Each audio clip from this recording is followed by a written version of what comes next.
តោះឥឡូវថ្ងៃហ្នឹងយើងចូលមកដល់ប្រធានបទថ្មីយើងចូលមកដល់ប្រធានបទស្ដីអំពីហុងស៊ុយប្រចាំខែវិច្ឆិកាឆ្នាំ2025ដែលលោកគ្រូនឹងព្យាករណ៍តារាសាស្ត្រក៏ដូចជាព្យាករណ៍ពាក់ព័ន្ធជាមួយនឹងតើកើតរឿងអីនៅក្នុងខែកុរនេះឯងអញ្ចឹងខែកុរចាប់ផ្ដើមនៅថ្ងៃទី7ខែវិច្ឆិកាហើយបញ្ចប់ទៅវិញនៅក្នុងថ្ងៃទី6ធ្នូដែលនៅក្នុងខែកុរនេះគឺមានភ្លើងយីននៅលើកុរចឹងហើយថ្ងៃនេះជាតារាងចូលមកដល់ចូលនេះជាពេលវេលាចូលមកដល់ក្នុងខែកុរនៅថ្ងៃទី7ម៉ោង12ម៉ោងនៅក្នុងម៉ោង1មីយើងចូលមកដល់ក្នុងរាសីឆ្នាំកុរដូច្នោះហើយនៅក្នុងឆ្នាំ2025ខែវិច្ឆិកានេះអាចថានាំមកនៅឱកាសការផ្លាស់ប្ដូរក៏ដូចជានៅក្នុងខែវិច្ឆិកានេះអាចជំរុញឲ្យមានការធ្វើដំណើរឬការផ្លាស់ប្ដូរទីលំនៅឬក៏ការព្រួលប្រែពាក់ព័ន្ធជាមួយនឹងបរិយាកាសការងារនៅក្នុងខែវិច្ឆិកានេះជាខែមួយដែលគួរសម្របខ្លួនឬក៏ជាខែមួយដែលអាចលេចឡើងនៅឱកាសដែលមិននឹកស្មានដល់តម្រូវឲ្យយើងមានការសម្រេចចិត្តឆាប់រហ័សហើយមួយទៀតមានផ្កាយមង្គលម្ដងនោះបំភ្លឺលើបញ្ហាអាចកំបាំងដែលអនុញ្ញាតឲ្យរឿងរ៉ាវទាំងពួងអាចទៅដោយសមស្របអញ្ចឹងទៅហើយមួយទៀតក៏មានផ្កាយមង្គលម្ដងទៀតកងទ្រព្យភាពជាអ្នកដឹកនាំការទទួលស្គាល់ជាផ្លូវការឬក៏រឿងរ៉ាវផ្សេងប៉ុន្តែទោះជាយ៉ាងណាក៏ដោយក៏មានការឆុងប្រចាំឆ្នាំខែកុរនេះឆុងជាមួយនឹងម្សាញ់ក៏មិនមានរឿងល្អអីប្រហែលដែរអាចតែប្រមានទៅដល់រំខានដល់ផែនការកិច្ចការព្រមព្រៀងទាំងឡាយណាឬក៏គម្រោងទាំងឡាយនេះអាចតែមានការពន្យាពេលផ្កាយអបមង្គលម្ដងទៀតបង្ហាញអំពីការខ្ជិះខ្ជាយហិរញ្ញវត្ថុឬក៏ការកង្វះខាតជាពិសេសពាក់ព័ន្ធជាមួយនឹងគម្រោងដែលវាតម្លៃថវិកាខ្ពស់ពេកឬក៏មើលស្រាលហានិភ័យខាងក្រៅនៅត្រង់កន្លែងនេះបើនិយាយអំពីមាត្រដ្ឋានជាសកលភាពមិនច្បាស់លាស់ផ្នែកសេដ្ឋកិច្ចអាចទៅកាន់តែជ្រៅទៅក្នុងទីផ្សារអាចតែមានការផ្លាស់ប្ដូរនយោបាយភ្លាមឬក៏ការរដ្ឋបិទពាណិជ្ជកម្មអាចប៉ះពាល់ទៅដល់ការរឿងរ៉ាវអីផ្សេងផ្កាយអពមង្គលម្ដងទៀតនាំមកនៅភាពធ្ងន់ធ្ងរផ្នែកផ្លូវអារម្មណ៍អាចទៅធ្វើឲ្យសហគមន៍ទាំងមូលឬក៏ប្រជាជាតិទាំងមូលមានការរឿងមិនល្អការខកផ្លូវចិត្តឬក៏ប្រឈមមុខទៅនឹងសម្ពាធសង្គមឬក៏សេដ្ឋកិច្ចអញ្ចឹងទៅអញ្ចឹងខែនេះក៏អាចថាមើលទៅអាចថាមិនសូវជាល្អប្រហែលអាចថាអត្រាគ្មានការងារធ្វើកាន់តែខ្ពស់អាចថា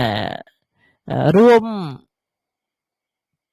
បន្ថែមចំណាយមួយដល់ភាពមិនស្ថិរភាពនៅក្នុងឧស្សាហកម្មដែរបើទោះបីជាគ្មានគ្រោះមហន្តរាយធម្មជាតិធំក៏ដោយប៉ុន្តែនៅក្នុងខែវិច្ឆិកានេះហានិភ័យដែលពាក់ព័ន្ធជាមួយនឹងគ្រោះថ្នាក់ពាក់ព័ន្ធមួយទឹកអាចจะមានលក្ខណៈធំធេងដូចជាវាត្រីឆ្លាមដូចជាបតវហេតុនៅក្នុងកីឡាពាក់ព័ន្ធជាមួយនឹងទឹកទំនងជាអាចថានឹងមានការច្រើនស្ថានភាពមិនស្ថិរភាពនៅបាតសមុទ្រអាចបង្កគ្រោះថ្នាក់ដល់ការមិននឹកស្មានដល់សម្រាប់សកម្មភាពពាក់ព័ន្ធមួយទឹកជ្រៅឬក៏ពាក់ព័ន្ធជាមួយនឹងទូកកំសាន្តឬក៏អីមួយនៅពេលយប់អាចថាមានគ្រោះថ្នាក់កាន់តែច្រើនពាក់ព័ន្ធជាមួយនឹងទឹកអញ្ចឹងអ្នកដែលពាក់ព័ន្ធមួយទឹកអាចគួរមានការប្រុងប្រយ័ត្នហើយពាក់ព័ន្ធជាមួយនឹងកម្រិតបុគ្គលអាចតែក្នុងខែនេះអាចថាមានអារម្មណ៍ថាអីវាដំណើរការដូចផែនការវាធ្វើឲ្យមានអារម្មណ៍ថាអត់ស្រួលអញ្ចឹងហើយជាការលើកទឹកចិត្តគួរតែបោះបង់អីដែលវាអត់ប្រយោជន៍សម្រាប់យើងទៀតកុំតឹងតាមវារឿងថ្មីទៀតប៉ុន្តែខែនេះល្អសម្រាប់ការពិនិត្យមើលការបញ្ញាចិត្តសម្អាតកិច្ចការកតបកិច្ចចាស់ត្រៀមខ្លួនសម្រាប់ទិសដៅថ្មីផ្កាយមង្គលផ្ដល់អត្ថប្រយោជន៍ដល់បុគ្គលដែលចល័តអាចបត់បែនបានបើគឺទទួលយកឱកាសថ្មីអាចទៅល្អចឹងឯងចឹងសម្រាប់ផ្កាយអពមង្គលមួយចំនួនទៀតពាក់ព័ន្ធជាមួយយើងវត្ថុឲ្យយើងប្រុងប្រយ័ត្នជាមួយនឹងវត្ថុមុតស្រួចដូចជារបស់ឯងងាយនឹងមានការអីចឹងណាមួយទៀតពាក់ព័ន្ធជាមួយនឹងរសាលបឿនកុំជិះលឿនពេកអញ្ចឹងទៅអញ្ចឹងអ្នកដែលមានឆ្នាំម្សាញ់ឆ្នាំរោងឆ្នាំមមែឆ្នាំរកានៅក្នុងតារាងប៉ាជឺត្រូវមានការប្រុងប្រយ័ត្នបន្ថែមទៀតនៅក្នុងខែនេះដោយសារតែឥទ្ធិពលនៃការឆុងអាចខ្លាំងទន្ទឹងនឹងនោះហើយអ្នកដែលមានខាលមានមមីមានកុលនៅក្នុងតារាងប៉ាជឺអាចថាទទួលបានអត្ថប្រយោជន៍ពីការរឿងល្អមួយចំនួនដែរអញ្ចឹងនៅក្នុង ខែនេះអ្នកដែលកើតនៅក្នុងរាសីឈើយីនឬក៏ឈើយ៉ាងការផ្លាស់ប្ដូរនៅក្នុងខែនេះអាចតែមានការផ្លាស់ប្ដូររួចច្រើនថាទីលំនៅឬការធ្វើដំណើរឬក៏អីចឹងទេអាចថានៅឱកាសថ្មីដូច្នោះហើយការបត់បែនកាន់តែលឿនកាន់តែល្អជៀសវាងកុំលាតសន្ធឹងធម៌ពលរបស់យើងខ្លាំងពេកអ្នកដែលកើតចំថ្ងៃភ្លើងយ៉ាងក៏ដោយភ្លើងយីនក៏ដោយនៅក្នុងខែនេះការទទួលស្គាល់អាចតែមានការកើនឡើងរឿងរ៉ាវផ្សេងអាចកើនឡើងពាក់ព័ន្ធជាមួយភាពជាអ្នកដឹកនាំក៏ប៉ុន្តែត្រៀមខ្លួនទទួលរឿងរ៉ាវច្រើនក៏ដូចគ្នាជៀសវាងបង្ខំខ្លួនឯងខ្លាំងពេកមនុស្សសញ្ចេតនាអាចទៅដោះដារីករាលនៅក្នុងពេលធ្វើដំណើរឬក៏ពាក់ព័ន្ធជាមួយនឹងបណ្ដាញសង្គម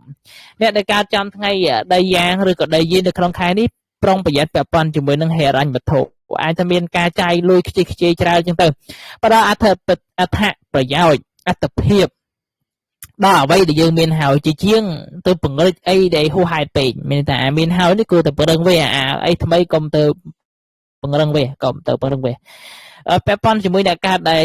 មេះយីនឬក៏មេះយ៉ាងនៅក្នុងថ្ងៃមេះយីនឬក៏មេះយ៉ាងនៅក្នុងខែនេះអាចจะមានការផ្លាស់ប្ដូរអាជីពឬក៏ការធ្វើដំណើរទៅក្រៅប្រទេសឬក៏ទៅណាច្រើនចឹងឯងចឹងការតំណែងតំណងច្បាស់លាស់ក្នុងកិច្ចសន្យាមានកិច្ចសន្យាកិច្ចព្រមព្រៀងអីត្រឹមត្រូវគឺជារឿងល្អជិះវាងចំនួននៅក្នុងពេលអនាគតអ្នកដែលកើតចំថ្ងៃធាតុទឹកយីនឬក៏ទឹកយ៉ាងនៅក្នុងខែនេះការពង្រីកតំណែងតំណងពង្រីកសម្ព័ន្ធភាពក៏ល្អមួយទៀតកុំចេះតែសន្យាគេប្រយ័ត្នសន្យាឲ្យធ្វើមិនបានសម្រាប់ប្រធានបទជាបន្តទៀតយើងមកមើលតារាសាស្ត្រនៅក្នុងខែនេះខែកុលជួឆ្លៅខាថារមសៃមីម៉ែវរកាចកុលត្បូងជើងកើតលិចសានសាស្ថិតនៅក្នុងទិសខាងលិចសានសាស្ថិតក្នុងទិសខាងលិចខែនេះខែកុលសុយភួរមកនៅខាងនេះនេះផ្កាយលេខ5ត្បូងជើងឈៀងកើតនេះអត់បានសាច់ការមួយនេះក៏អត់នេះក៏អត់នេះក៏អត់ដែរតែអញ្ចឹងនៅក្នុងខែនេះអ្នកដែលមានទ្វេផ្ទះឬក៏បន្ទប់គេងនេះមានលោកគ្រូដាក់2តារាងនេះយើងអាចមើលអង្សាក៏បាននេះអង្សាមានគ្រប់នេះសើមានអង្សានេះមានដាក់អក្សរទិសខាងត្បូងអ្នកដែលមានទ្វេផ្ទះឬក៏បន្ទប់គេងនៅទិសខាងត្បូងសម្រាប់អ្នកថ្មីពាក់ព័ន្ធមួយចំណុចនេះអាចមើលកន្លែងនេះបានទី1កុំភ្លេចដោយសារដែលយើងបែងភាគសូត្ររបស់ផ្ទះរបស់យើងគិតចាប់ពីការ៉ាផ្ទះទៅណាតើចំណុចណានៅក្នុងបន្ទប់គេងឬទៅទ្វារផ្ទះរបស់យើងនៅក្នុងចំណុចណាដែលគិតចាប់អំពីកណ្ដាលផ្ទះទៅស្រាប់តែច្បាស់គិតអំពីការ៉ាផ្ទះទៅហូរការ៉ាផ្ទះឃើញមិនអាចដឹងថាយើងទ្វារផ្ទះនៅក្នុងសូនណាឬក៏បន្ទប់គេងនៅក្នុងសូនណាអូខេតោះអ្នកដែលមានទ្វេផ្ទះឬក៏បន្ទប់គេងនៅទិសខាងត្បូងល្អនៅក្នុងខែនេះល្អផុតសម្រាប់ការឡើងតំណែងអីពាក់ព័ន្ធល្អពាក់ព័ន្ធមួយឡើងការឡើងតំណែងឡើងអីរឿងរ៉ាវផ្សេងពាក់ព័ន្ធមួយទិសខាងត្បូងល្អទិសខាងត្បូងល្អមួយអូខេទិសខាងត្បូងហើយបន្តទៀតមកទិសត្បូងជាងលិចទិសត្បូងជាងលិចនេះក៏ល្អដែរតេតេយកឱកាសអ្នកដែលមានទ្វេផ្ទះឬក៏បន្ទប់គេងនៅទិសត្បូងជាងលិចនេះក៏ល្អអាចជំរុញឲ្យមានការលក់ចំណូលអីមកច្រើនហើយមួយទៀតទិសខាងកើតទិសខាងកើតនេះក៏ល្អដែរទិសខាងកើតនេះអាចទៅបើមានទ្វេផ្ទះឬបន្ទប់គេងទិសខាងកើតល្អមែនទេហើយបើសិនបើយើងអត់មានទ្វេផ្ទះឬបន្ទប់គេងនៅទិស3នេះទេអើយបានឬក៏ហើតុកទៅអង្គុយនៅក្នុងទិសហ្នឹងទៅក៏អាចសរុបធម៌ពលល្អមួយទៀតទិសខាងលិចទិសខាងលិចនេះពាក់ព័ន្ធមួយរឿងស្នេហានេះល្អពាក់ព័ន្ធមួយរឿងស្នេហាទិសខាងជើងនេះក៏ជួយពាក់ព័ន្ធមួយរឿងស្នេហាទិសខាងជើងនេះ